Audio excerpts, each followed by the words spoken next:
یہ کس کا دربار ہے اور یہ اللہ کے کس ولی کا مزار ہے اور یہ سب چیزیں کیا ہیں اور پنجاب کے سیلاب زدہ علاقوں کا کیا حال ہے اور ہماری سیلاب متاثرہ سے کیا بات ہوئی اور یہ کون سا دریا ہے اور یہ کون سا ہیڈ ہے اور پنجاب کی سڑکوں کا کیا حال ہے، آئے دیکھتے ہیں اس ویڈیو میں۔ السلام علیکم۔ میں نے اپنے سفر کا آغاز پنجاب کے ضلع جھنگ سے کیا۔ مجھے میرے دادا ابو نے اپنی بائک میں بٹھا کر بھکر روڈ کی طرف چھوڑا۔ جھنگ شہر سے ہوتے ہوئے ہم بھکر روڈ کی طرف روانہ ہوئے۔ راستے میں کافی گرد و غبار تھی کیونکہ ترقیاتی کام ہو رہا تھا۔ راستے میں ہم نے ایک اسکول دیکھا جہاں اسٹوڈنٹس ایگزام دے رہے تھے۔ راستے میں نے اپنے دادا ابو سے کہا کہ ایک بینک کے پاس روکنا، میں نے اے ٹی ایم سے پیسے نکالنے ہیں، لیکن جب میں اے ٹی ایم کے پاس گیا تو دیکھا تو اے ٹی ایم بند تھا۔ پھر جھنگ شہر سے ہوتے ہوئے ہم نے شارٹ راستہ اختیار کیا اور گلیوں سے ہوتے ہوئے ہم بھکر روڈ پر پہنچ گئے۔ یہاں دادا ابو نے گاڑی والے سے بات کی اور میری منزل جہاں مجھے جانا ہے وہاں جانے کا بتایا۔ دادا ابو کو الوداع کہنے کے بعد میں اس بس میں بیٹھ گیا۔ یہ بس تو ایئر کنڈیشنر تھی لیکن اے سی صرف نام کا لگا ہوا تھا۔ کولنگ اتنی کم نکل رہی تھی جس کی وجہ سے مجھے گھبراہٹ ہو رہی تھی۔ تقریباً 1.5 گھنٹے کے سفر کے بعد میں شور کوٹ پہنچ گیا۔ شور کوٹ میں حضرت سیدنا سخی سلطان باہو رحمۃ اللہ تعالی علیہ کے والد اور والدہ کا مزار ہے۔ بس سے اترنے کے بعد حضرت سیدنا سخی سلطان باہو رحمۃ اللہ تعالی علیہ کے والد والدہ کے مزار پر حاضری دینے کے لیے میں نے رکشہ کروایا۔ رکشہ کروانے کے بعد میں نے بھائی سے کہا کہ قریب کسی اے ٹی ایم کے پاس رکنا، اے ٹی ایم سے میں نے پیسے نکلوانے ہیں۔ پیسے نکلوانے کے بعد میں رکشے میں سوار ہو گیا۔ حضرت سیدنا سلطان باہو رحمۃ اللہ تعالی علیہ کے والدین کے مزار کے بارے میں اکثر لوگوں کا یہ ماننا ہے، حضرت سیدنا سلطان باہو رحمۃ اللہ تعالی علیہ کے مزار مبارک پر حاضری دینے سے پہلے ان کے والدین کے مزار پر حاضری دی جائے، پھر اس کے بعد حضرت سیدنا سلطان باہو رحمۃ اللہ تعالی علیہ کے مزار پر حاضری دی جائے۔ اس کے بعد جو دعا بھی مانگی جائے گی تو انشاءاللہ وہ دعا ضرور قبول ہوگی، لیکن اس بات کی حقیقت کا ثبوت کسی معتبر کتاب میں نہیں ملتا۔ البتہ اکثر لوگوں کا یہی ماننا ہے چونکہ ان کے والد اور والدہ اللہ تعالیٰ کے ولی تھے۔ آپ کے والد کا نام بازید محمد عرف عوان تھا۔ بازید محمد پیشاور سپاہی تھے اور مغل بادشاہ شاہ جہاں کے لشکر میں ایک ممتاز عہدے پر فائز تھے۔ حضرت سیدنا سخی سلطان باہو رحمۃ اللہ تعالی علیہ کے والد شروع سے ہی نیک، صالح، شریعت کے پابند، حافظ قرآن، فقیہ شخص تھے۔ آپ نے اپنی ساری زندگی جہاد میں بسر کی اور بالآخر آپ شہید کر دیے گئے۔ حضرت سیدنا سخی سلطان باہو رحمۃ اللہ تعالی علیہ کی والدہ بی بی راستی عارفہ کاملہ تھی، پاکیزگی اور پارسائی میں اپنے خاندان میں معروف تھی۔ حضرت سیدنا سخی سلطان باہو کی والدہ اپنی زندگی کا اکثر وقت اللہ تعالیٰ کی عبادت اور ذکر میں گزارا کرتی تھی۔ یہ دونوں حضرات اللہ تعالیٰ کے ولی تھے، تو ہم اللہ کے ولی کی بارگاہ سے فیوز و برکات حاصل کرنے کے لیے حضرت سیدنا سخی سلطان باہو رحمۃ اللہ تعالی علیہ کے والد والدہ، جسے دربار مائی باپ بھی کہا جاتا ہے، یہاں حاضر ہو گئے۔ مزار کے ساتھ ہی مسجد تھی۔ ظہر کا وقت ہو چکا تھا۔ ظہر کی نماز ادا کرنے کے بعد مزار پر حاضری دی، فاتحہ خوانی کی۔ فاتحہ خوانی کرنے کے بعد حضرت سیدنا سلطان باہو رحمۃ اللہ تعالی علیہ کے مزار پر حاضری دینے کے لیے رکشے میں سوار ہو گیا۔ مائی باپ دربار سے سیدنا سخی سلطان باہو رحمۃ اللہ تعالی علیہ کا مزار تقریباً 22 کلومیٹر دور تھا۔ تھوڑا سفر کرنے کے بعد رکشے والے بھائی نے کہا کہ آپ کو دوسری گاڑی میں بیٹھنا ہوگا۔ ایک مقام پر آ کر میں رکشے سے اتر گیا اور ایک وین میں بیٹھ گیا۔ کچھ دیر انتظار کرنے کے بعد وین سفر کے لیے روانہ ہو گئی۔ ناظرین، یہ وہی جگہ تھی جہاں 20 اگست 2025 کو دریائے چناب اور دریائے راوی میں طغیانی آئی تھی، جس سے تقریباً 8400 سے بھی زائد دیہات اور لاکھوں ایکڑ زرعی زمین زیر آب آ گئی تھی، جس کی وجہ سے لوگوں کا بہت زیادہ نقصان ہوا تھا۔ وین میں میرے ساتھ اسی دیہات کے ایک بھائی بھی بیٹھے ہوئے تھے۔ ہم نے سیلاب میں ہونے والے نقصان کے بارے میں ان سے پوچھا، آئے آپ کو بھی سناتے ہیں۔ السلام علیکم ورحمۃ اللہ۔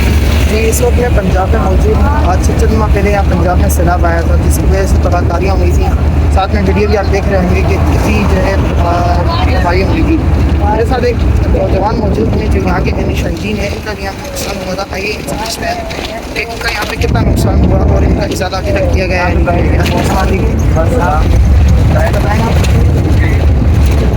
یہاں پہ بہت زیادہ نقصان ہوا، مطلب مکان وغیرہ گرے ہو کے وہ جنہوں نے مٹی لگائی تو وہ سب کو چلا گیا، جو کہ نہ رہنے کی بچی نقصان ہو گیا۔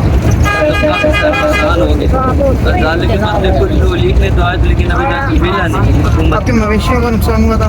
وہاں پہ سارا ہوا۔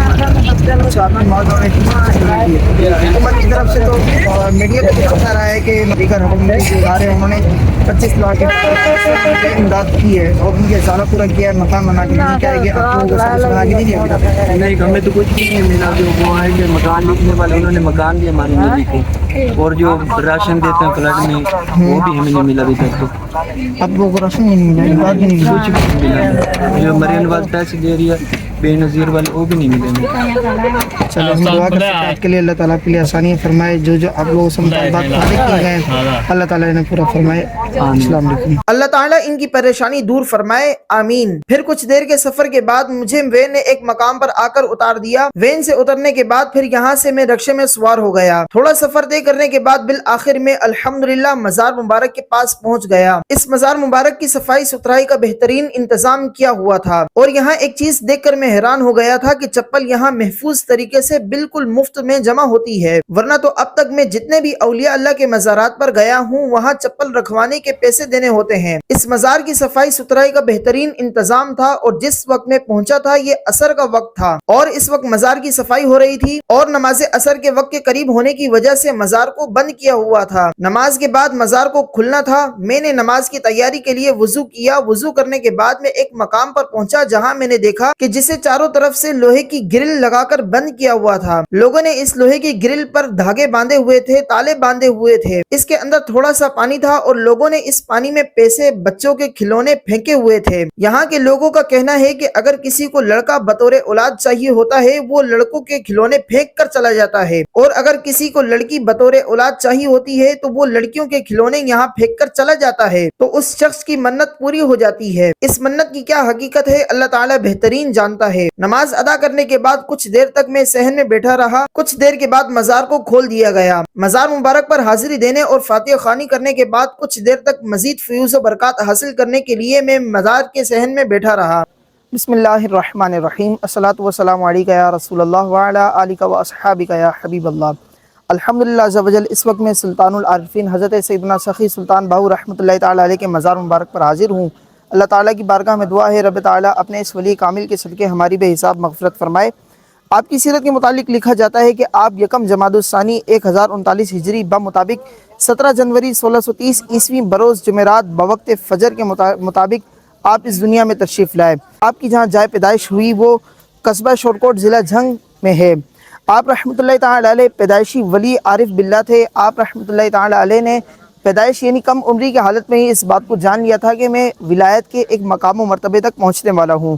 آپ اپنے مطابق فرماتے ہیں کہ میں نے تقریباً کم و بیش 30 سال تک میں نے اپنے مرشد کو تلاش کیا، لیکن میں اپنے مرشد نہ پا سکا. پھر بالآخر ایک مرتبہ میں خواب کی حالت میں تھا تو میری خواب میں ایک ہستی حاضر ہوئی. اس ہستی کا نام سیدنا مولا علی مشکل کشا رضی اللہ تعالی عنہ تھا. آپ نے میرا ہاتھ مبارک پکڑ کر نبی کریم صلی اللہ علیہ وسلم کی بارگاہ میں حاضر کر لیا. پھر آقا دو جہاں صلی اللہ علیہ وسلم نے میرا دستہ مبارک پکڑ کر سیدنا شیخ عبد القادر جیلانی رحمۃ اللہ تعالی علیہ کے دستہ مبارک میں دے دیا. تو وہاں سے میں سلسلہ قادریہ سیدنا شیخ عبد القادر جیلانی رحمۃ اللہ تعالی علیہ کا مرید ہو گیا. آپ کا وصال یکم جمادی الثانی 1102 ہجری بمطابق یکم مارچ 1691 عیسوی بروز جمعرات بوقت عصر ہوا، اور آپ کا مزار مبارک گڑھا مہاراجہ ضلع جھنگ پاکستان میں ہے، اور آپ کا عرس مبارک جمادی الثانی کی پہلی جمعرات کو منایا جاتا ہے. اللہ تعالیٰ کی بارگاہ میں دعا ہے رب تعالیٰ اپنے اس ولی کامل کے صدقے تمام امت مسلمہ کی بے حساب مغفرت فرمائے. آمین بجاہ النبی الامین صلی اللہ علیہ وسلم. پھر کچھ دیر کے بعد میں نے اپنی واپسی کا سفر شروع کیا. مزار سے باہر نکلنے کے بعد میں نے ایک درخت دیکھا جس سے بہت سارے پرندوں کی اور بہت ہی خوبصورت اور تیز آواز آ رہی تھی. آئے ہم آپ کو بھی آواز سناتے ہیں.